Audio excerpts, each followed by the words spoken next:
таралган көчен куя да өстенә ябырылып килгән бөтен авырлыкларны бер селтәүдә юкка чыгара. Шул мизгелдә каушап калмаганнарны батыр диләр. Кеше гомер буена акрын гына тормыш юлының бормалы борылышлары, кискен каршылыклары аша алга баручы юлчы. Беркемнең дә күңел сандыгы һәм тормыш арбасы буш түгел. Сандык шатлык куанычлар, кайгы сагышлар, югалтулар, табулар, үкенү һәм сагынулар белән шартлап тулган булса, арбага искертләп иелгән. Кешеләр төрле, язмышлар төрле. Кемдер үзенең өлешенә тигән язмышын үзгәртергә тырышып, көрәшеп яши.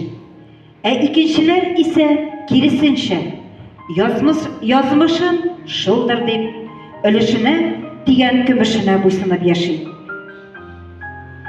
Хәерле көн, хөрмәтле тамашачылар.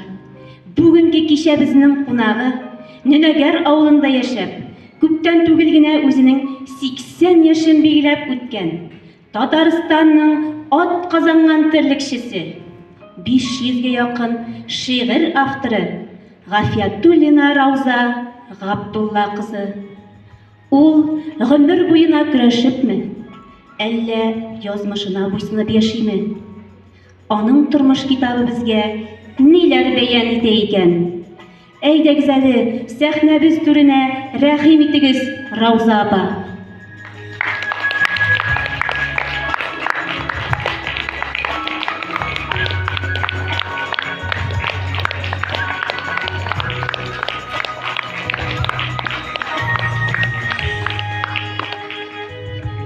Başta yıkılan öyle bir tane bunda başta alırlar mı?